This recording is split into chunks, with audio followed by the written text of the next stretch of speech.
The Hoenn region is where Ash was at the peak of his confidence. He just came off his top 8 finish in the Silver Conference, and he was even recognized by Max for this feat. You were in the Johto League Silver Conference! You lost in the second round! Bruh. He came into this region with his head held high and ready to take on the easy gyms of the Hoenn region. Or so he thought. Well, actually he wasn't entirely wrong, as he only lost one time in the Hoenn region, just like in the Johto region. Today we'll be ranking all of Ash's Hoenn gyms from worst to best. Since he only lost once, that means we'll be ranking all 9 gym battles in the order from how much we enjoyed them. We won't be taking any story implications or events leading up to it as a factor, just imagine us sitting in the crowd and enjoying the matches. With that being said, it should come to no one's surprise that in last place it's Watson. This gym battle had Ash's Kanto run written all over it. Ash and friends arrive in Mauville City, where Ash decides to challenge the local gym leader, Watson. They enter through the gym doors and enter this roller coaster like thing when a mechanical Raikou appears. Ash makes Pikachu use Iron Tail on it, and the result was Pikachu being overcharged with electricity. Thanks to this boost in power, Ash literally just knocks out Watson's Pokemon one at a time with one attack each. Hell, this gym battle makes the Kanto gym battles look like masterpieces. Imagine being on the stands of this battle and seeing some kid walk up with a Pikachu and legit just one-shotting the gym leader. I know I'd be thinking, man, this gym leader sucks ass. Or, dude, get this guy into the Champion League already. His Pokemon are hella overleveled. They tried giving this battle some redemption by having Ash do a little rematch with him after he caught his Torkoal, only for it to be knocked out by a Thunder Wave. Yes, I know this was a dubbing error, but still. There isn't much to be said on defending this one. In fact, from the moment that Magnemite fired off its first attack of the battle, until Magneton hit the floor knocked out, it was literally 80 seconds. That's it, the whole gym battle lasted less than me talking about it. Let that sink in, but please, don't let Torkoal sink in. Speaking of sinking in, Ash vs Brawly Round 1 has Ash's manners sink to a whole new low. This battle started after Ash low-key harassed Brawly into battling him despite the initial refusal, because it's supposed to be his day off to go surfing. So it's quite vindicating to see Ash lose this match because he's being annoying at wanting to battle the gym leader right away. And it wasn't even that great of a battle. The battle begins with Talos spamming multiple super effective wing attacks, but Machop seems unfazed. It does a great job at absorbing the attacks, rolling on the floor and getting back on its feet, virtually taking no damage at all. But then, when Talos switches to quick attack, Brawly uses this opportunity to fight with Cross Chop, hitting its mark and quickly ending the bird. Trico comes in next, and initially Machop manages to absorb some of its stacks. But soon its endurance catches up to it, resulting in a victory for Trico. Brawly then sends out his final Pokemon, Makuhita, but Trico is now exhausted. So after dodging the attacks that come its way, Makuhita fights back and soon evolves into Hariyama. And that's GG for Ash. While I do think it's nice to see a different version of Seismic Toss other than Charizard's, I do think that the battle is so basic and straightforward. Everyone's just exchanging attacks until they're tired, it's got no strategy, the battle mechanics were too linear, and yes, while Makuhita's evolution did help Brawly, he was always winning that match. Ash was not even shown to be weak, nor dumb, nor confused, nor was Brawly shown to be super strong, nor smart, nor calculated. The battle just happened and Ash just lost, with no good story, which is why it lands here at number 8. Just like the number of letters in her name, Roxanne drops in at the number 7 slot. This was the definition of a below average battle, and what sucks is that this is what we get to start the Hoenn region. I totally see where they're coming with on this battle, but it truly failed to deliver. Roxanne starts off this battle with her Geodude and Ash goes for Trico. Sweet, he's got the type advantage, right? Well, yes, but no, because Trico doesn't actually know any grass type moves up to this point. So what happens is a battle of brutes with Trico landing one quick attack before eventually getting knocked out. Then it's Pikachu's time to shine. After already getting the spotlight in all of Johto, it comes in against Geodude. Due to how powerful Geodude's rollout attack is, Pikachu uses Thunder to unsmoothen the battlefield and make it harder for Geodude to use rollout and then proceeds to knock it out with Thunder. The logic being that Thunder at that close range will do damage to any Pokemon. Okay. And then eventually Pikachu defeats Nosepass after taking a million hits with Iron Tail to the dome, so why not just use that against Geodude? At least Nosepass can be damaged by Thunder, but not the other way around. It was just very sloppy seeing Ash use a Pokemon that has a type advantage, but not being able to use it to his advantage due to the limitation in move pool, and then use a Pokemon that's weak against ground.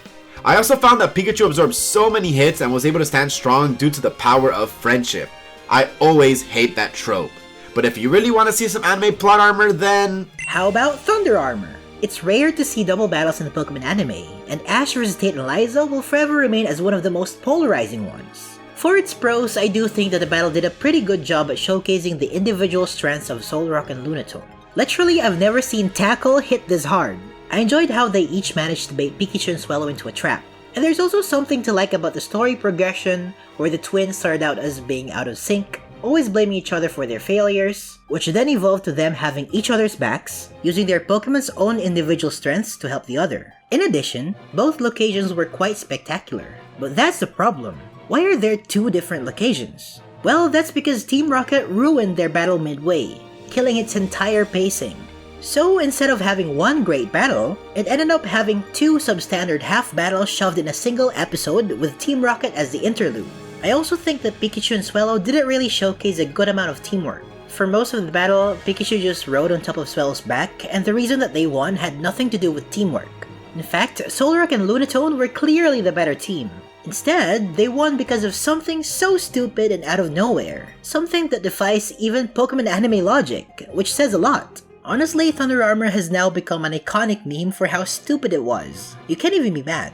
This battle could have progressed on so many different routes. Tate and Liza could have been written as telepathically connected twins, and Pikachu and Swellow could have done more stuff to help each other out. Overall, it's a battle that had some genuinely fun moments, but also unignorable flaws. Hence, its number 6 placement.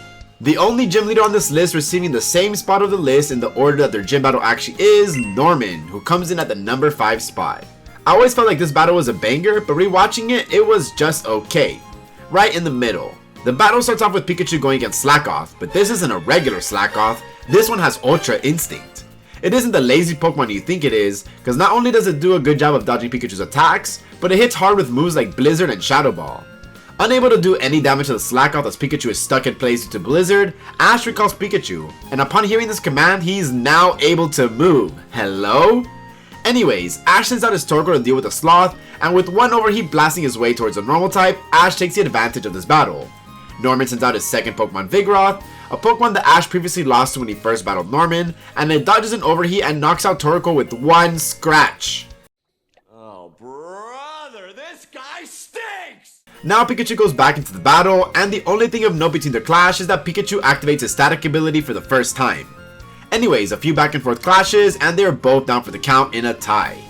This leads both sides with their last Pokemon, Slacking for Norman and Grovyle for Ash. Both of these beasts have an admittedly really good back and forth, trading blow for blow, and in the end it ends in a super nice samurai fashion, with Grovyle slashing through Slacking with a powerful Leaf Blade as the lazy Pokemon falls to the floor, giving Ash his victory.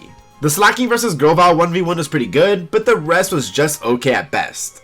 Fun fact, this was the only time that Ash defeated a normal type gym leader on his first try in an official battle. I do have to say official battle because he did lose an unofficial battle to Norman at the start of the AG series. Speaking of gym rematches, however, we have Ash vs Brawly Part 2. Brawly was tough when he had a Makuhita, but now that he's got a Hariyama, this battle looks like an insurmountable tide to surf for Ash. And honestly, this battle is peak cinema, dude. First, we are treated to perhaps the most breathtaking gym battle occasion in the series. The stadium is a beautiful cave decorated with rock pillars and a perimeter of water that surrounds the battlefield. And to top it all off, we have the geysers that blast at certain time intervals. These details are never wasted as the Pokemon make full use of the battlefield. Trico and Machop played chase across the pillars, Corphish attempted to hide underwater and attack from behind, before Hariyama skillfully splashes it into the air. Then we see Trico smartly aiming for Hariyama's legs, after realizing that it's where it gets most of its power. The battle is filled with a series of well-executed, strategically calculated attacks one after another. Not a single wasted move. Every single Pokemon had the time to shine, and no one felt like fodder. And for a battle where Ash is pitted against a gym leader who rides waves as a hobby, it's only fitting for the final showdown to be a brawl-off between two Pokemon riding a torrential geyser. It feels like watching an intense sports game, but with a fireworks display. It's fierce and beautiful at the same time.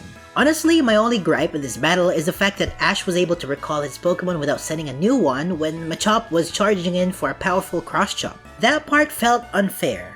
But otherwise, Ash vs Brawly Round 2 is a perfect blueprint for what a 2v2 battle should look like. Maybe if it's a 3v3, it'd be even more fantastic and memorable. The bronze medal goes to Winona. This battle is one of the few on this list that was made into an entire episode, as the episode begins with a battle starting and doesn't end until Ash gets his gym badge.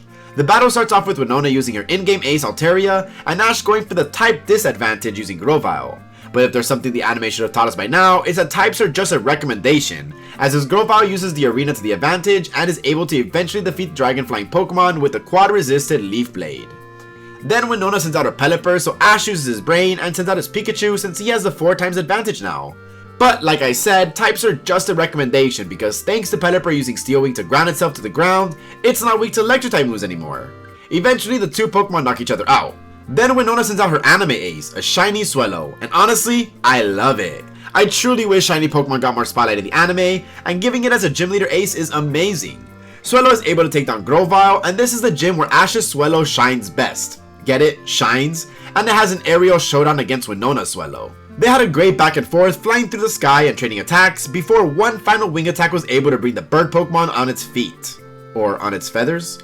The same wing attack that wasn't able to even scratch Brawly's Machop, by the way. This battle was fun to watch, and both Winona and Ash had some great strategies to overcome their weaknesses, which was really fun to see. Then it culminates in what was basically a proto-sky battle, which really highlights the fact that it is indeed a flying type gym. It's always really fun to see a gym leader's type really shown off well, and Winona did that excellently. Another gym battle that greatly shows off their type specialty is Ash vs Flannery. Being her first official gym battle, Flannery's got a lot to prove. While at first it seems like she didn't know what to do, Flannery eventually overcame her fears and gave Ash a thrilling battle. With an arsenal of defensive fire types, Flannery's perhaps the funnest gym leader to watch. While others focus on speed and brute force, Flannery's defensive tactics were a breath of fresh air. You could say it's as fresh as a hot spring. In a single battle, we get to see moves like Smog being used as a smokescreen, Sandstorm being used as a counter shield, Reflect to weaken physical attacks, and Yawn to stop Ash's Corphish on its tracks. On the other side of the field, we have Ash, who made a number of great choices in the battle. He perfectly chose Corphish for its type advantage, and Pikachu who's ever reliable. Trico is the only questionable pick, but I'll let it slide since it's got the endurance like no other. All of Ash's switches were also timed flawlessly. The wonderful thing in this battle is how we saw Ash destroy every single one of Flannery's defensive barriers. Special shout out to the conductive Smog that Pikachu took advantage of. Now that's how you use Pikachu's electric attacks. Not like this. The main highlight of this battle is Corphish, who although was briefly yawned to sleep, was able to creatively use his attacks to negate Flannery's barricades and score 2 wins. The battle nicely climaxed with Torkoal abusing Iron Defense and taking out Pikachu and Trico back to back. But then Corphish swoops in and flips a tortoise like a pancake and strikes the finishing Bubble Beam. Again, it's a battle where everyone shined and had no actual fodder. Yes, even Trico was useful. And it's rare and amazing to show off some defensive Pokemon in action that a lot of people tend to overlook. From start to finish, this battle was really enjoyable, and it's nicely wrapped in a simple yet charming battle arena. But there's only one battle fitting for the title of Number 1. Number 1 goes to Juan. The 8th gym of a region should be that final stepping stone before the league arc, and Juan did that very well. Not only being a top coordinator, but he was also the mentor of Wallace, who was the champion of the region at the time. What also sets this gym apart from any gym battle we've ever had is the unique rule set of this gym, that each trainer is allowed to use 5 Pokemon. Actually, is that the first time that that's ever been the case? Regardless, it wasn't just a simple 5-on-5 battle, but the first round will be a double battle and then eventually switch to a single battle to test out the trainer's ability to adapt. Juan goes with Celio and Seeking as Ash calls on his Pikachu and Snorunt. Seeing a Seeking in a gym battle is just so wild to me, especially the work that this one put in. His Lightning Rod ability basically rendered Pikachu useless, and then Celio knocking out Snorunt with a Hyper Beam. Speaking of gym leaders using their types well, Juan's battlefield being a large swimming pool really helped his team evade attacks and put in work. Next up is Corphish for Ash. Eventually they're both able to knock out Celio and Seeking, moving the match to the second round. Juan uses a Love Disc and Ash uses Grovyle, so it should be easy pickings, right? Nope, Love Disc defeats Grovyle. Corphish is able to revenge Grovyle with a powerful Crabhammer, putting an end to the Hardscale's reign of terror. Then it's time for the penultimate Pokemon for Juan, Whiscash, who knocks out Corphish before being defeated by Swellow. Finally, it's Juan's Milotic against Swellow and Pikachu, who are both worn out, but thanks to both of their efforts, Milotic goes down, giving Ash his 8th and final gym badge. This really felt like a proper gym battle with Ash earning his way into the league.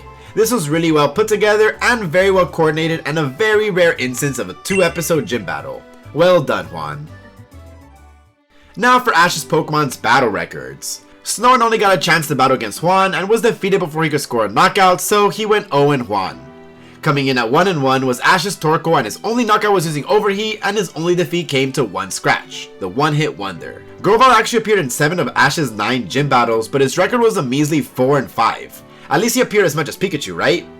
Swellow had a swell time in his gym battles, boasting a 60% win rate and always being reliable in the battlefield. With a slightly higher 70% win rate, Corphish takes a number 2 spot. And then at number 1, also appearing in 7 out of 9 gym battles, we have Pikachu, who went an impressive 11-3 in Ash's Hoenn run. This was a minor set down from Johto where he appeared in every gym battle, but he made up for it with his win percentage. Granted, his numbers were a bit botched because of the Watson battle, but even disregarding that battle, he was basically the best. And because of that, I have to crown Pikachu as Ash's Hoenn gym battle MVP. I'd personally say that Ash's Hoenn gym battles were a step up compared to the Johto ones, which were a step up from the Kanto ones. What do you think? It's nice to see them gradually make the battles better and better, and I'm excited to rewatch and rank the Sinnoh ones next month. Let us know your order of Ash's Hoenn gym battles in the comments below, and do you think Pikachu deserved MVP? But for now, we gotta lace up our shoes and head to the Sinnoh region, so we're out. Peace.